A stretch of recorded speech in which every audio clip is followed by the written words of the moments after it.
program in the league has a coach that's a great fit for their program, or a coach that it means a lot to them. I mean, there's a lot of guys like yourself that are coaching at your alma mater. I mean, Aaron Best is like that, Tim Plow's like that.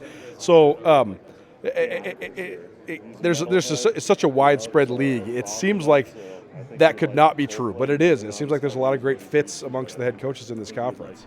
Well, and if you put on your president hat or your AD hat, and you're hiring a football coach, you want to get somebody that's a good fit. That doesn't have to be an alum or someone that's been there or anything like that. A fit's a fit, right? And I do think that your assessment to that point is accurate. I think there are a lot of guys that really fit in where they are, and mostly because they're good coaches and they're good people, and they get along with whatever their environment is. They're going to fit in well. But guys like Tim Plow is a Davis guy, just like Dan Hawkins was a Davis guy. Cared about it. And Bestie does a great job at East. He's done a terrific job there. He wants the Eagles to win. Paul Wolfsa is a great fit at Cal Poly. I mean, he's a native of the area a little bit, and he just fits in well there. So it's a good group of guys, and they work hard for their universities, and they do a good job. How much of that part do you enjoy? Just the coaching challenges that you go through each week preparing for these various different veteran coaches? Well, that's the fun in the job. I don't know that fundraising and recruiting and all that's all that much fun. It sounds glamorous to fly around the country trying to convince guys to join your team, but the fun is planning the game, coaching it, and you know me, I love practice. I love developing young men on and off the field, but the real fun in this is game planning, trying to win on Saturdays on the scoreboard. Nuanez now ESPN Radio, Bobby Hauck joining us. The fact that now you have, you mentioned it, you love practice. You have this big block of practice now with the week one bye. How much are you looking forward to just the incremental improvements that your team can make when you have that big of a training block? I was talking to a couple of other coaches, and they were asking me, if I liked the way our schedule shaped up. And I said, well, ask me at the end of the season. But not having a game week one gives us a later start date.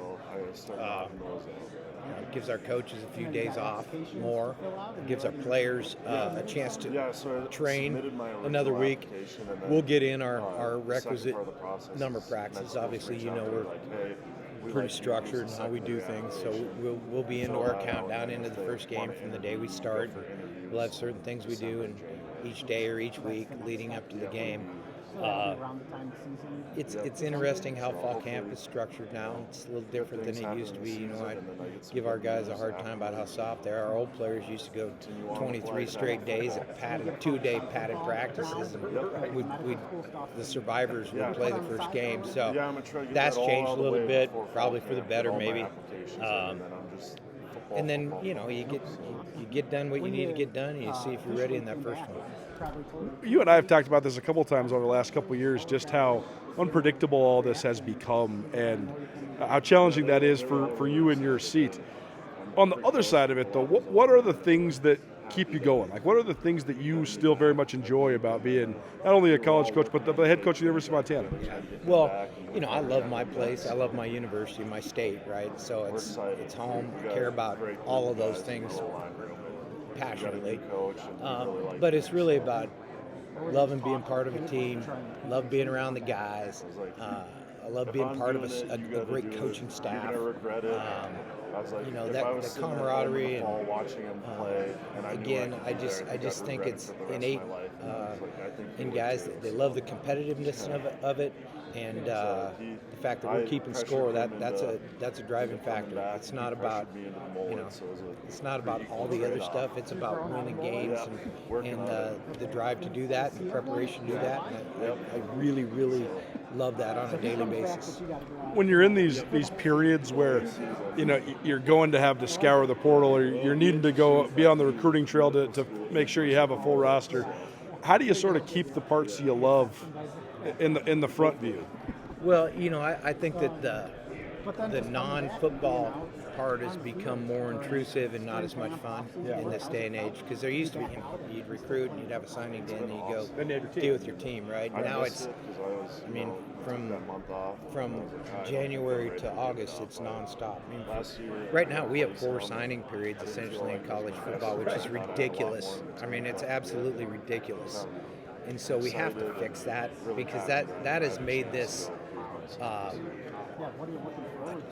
not a great profession. I think we're killing our assistant coaches across college football. I was going to ask you about that, because we're killing our assistant coaches. We have to fix this.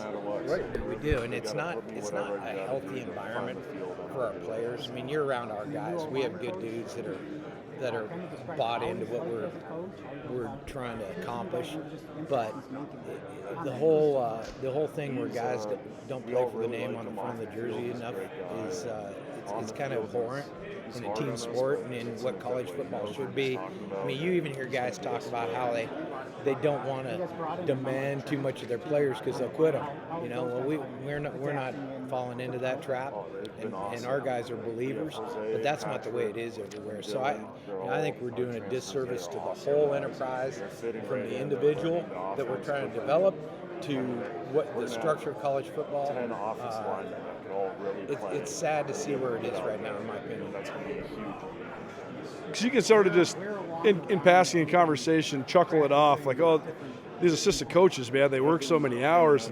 But I was really thinking about that the other day. I mean, that is a tough situation to be in as a head coach, to try to say, hey, guys, we need to figure out a way to manage all of this. But, I mean, it can be a 16-hour day in and day out, over and over and over again if you let it be, right? But that's got to be worrisome to you sometimes, just from a personal and health standpoint. Yeah. I mean, we want we want guys to focus in on their fitness and their health and take time to work out and exercise.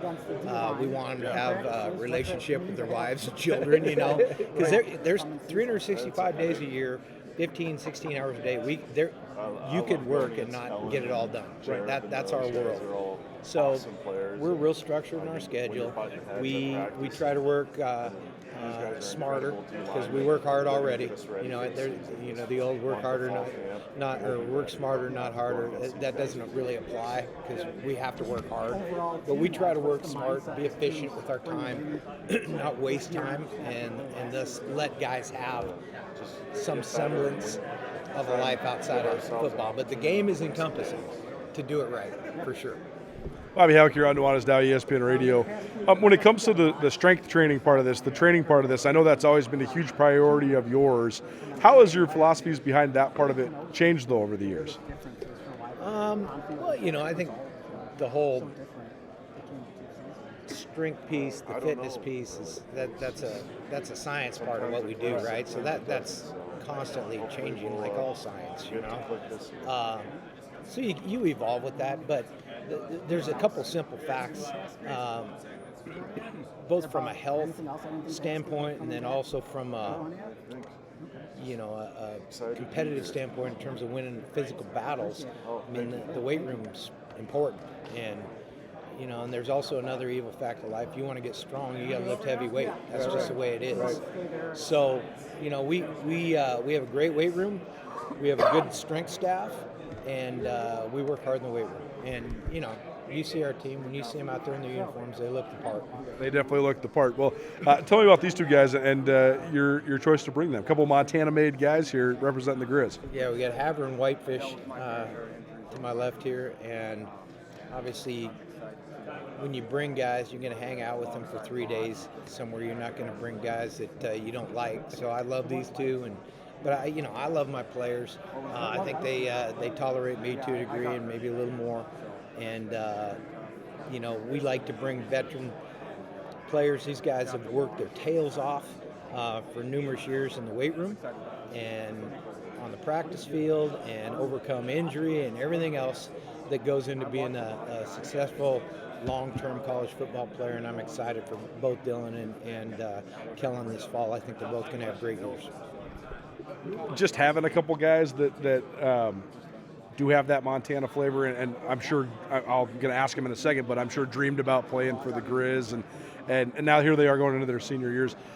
I know that's one part you love about it. So, I mean, how do you think those guys have gone about just handling that, representing for their state and their community? Well, they're great representatives, right? First and foremost, they're good. They're good guys. They're personable. They're intelligent. They're tough. You know, all the things that we kind of espouse as Montana and Montanan. These guys do that. I mean, for goodness sake, Dylan put off going to medical school for a year because he had another year eligibility and came back. I mean, that's the kind of guy he is. He's got 3 majors with all A's, that I can't even pronounce. He's really a bright guy. He's going to be a great doctor, but he's going to be a great football player first, and he loves his team, and I think that just kind of speaks volumes. A lot of love for the linemen in this room. Yeah, usually it's a room full of quarterbacks or receivers, right? But there's a lot of offensive and defensive linemen represented here today. Do you think that says anything about the league right now? Well, there's a couple of things about that. I think that from a media or the guys putting this on, it'd be like, okay, it'd be nice if we had a few ball carriers here or something. But, but I like the offensive linemen, man. They're always the greatest interviews. Well, and we like to bring veteran guys, right? And then the other part of it is a lot of times if you have this would speak to the state of college football right now. If you have a great underclassman quarterback, he's probably not with you. He's gone somewhere. Somebody bought him. So,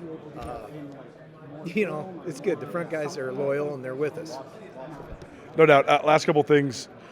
First of all, a couple of the teams that really rose up under their first-year head coaches last year, NAU and UC Davis, now going into their second year. So what do you think of just sort of the impact that both Brian and Tim had on their teams last year? Well, first thing is the guy in front of him probably did a pretty good job recruiting and putting a team together. Playoffs here, and then, it's hard to come in and get it all put together and make a run like both those guys did with their teams. Obviously, we played them both. They were tough opponents to prepare for, so they're well coached.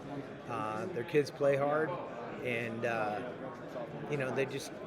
was obviously a quality job done by both those guys.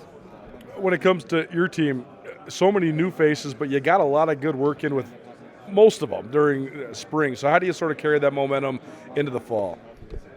I guess that's probably the nature of putting it together. And I would anticipate most teams in college football, all right, and that's from across the nation at all levels with the way things are and the turnover on rosters, that you'll see teams come together through the season, and the teams that are going to be standing at the end are the ones that, this goes back to what we just talked about NAU and Davis a year ago, the teams that can continue to improve through the season will be a factor at the end. That's the secret sauce. Or how did you evaluate recruiting? We did have quite a few new guys on the field during spring practice. I thought our spring practice was exemplary. I thought the effort level was good, focus was good, the willingness to work to improve and take coaching was terrific. I think that's kind of who our guys are to a degree, and so that means we've got the right guys. So, when we get to the fall, we'll see if we're good enough. But we have the right guys wearing our helmets. Last thing for you. You got to love the way the schedule sets up for you, at least on paper, with 8 games at Washington Grizzlies Stadium. So how much of an advantage can your schedule be this year? Well, it's always in my time at Montana, it's always been double-edged. And we have the greatest atmosphere in FCA. We have one of the best game days in all of college football. But the guys on the other side recognize that too, and it's the biggest game of the year for them coming down the visitors' tunnel too. So we always have to anticipate an inspired effort from the opponent, which we'll be ready to answer that. It's nice not to have to get on a bus or a plane too many times. It's obviously more convenient, more comfortable. So I'm excited about our team. It's kind of, this will be probably the last time I talk about the season through its extended 12 games. After this, it's going to be week to week and get ready for the opener. But I like our team. I think we should be able to hold up on our schedule, certainly. Bobby Hauck, you're on Nuanez now. Thanks, Coach. Yep, thanks, man. Good to be on with Colter. Sweet. Good.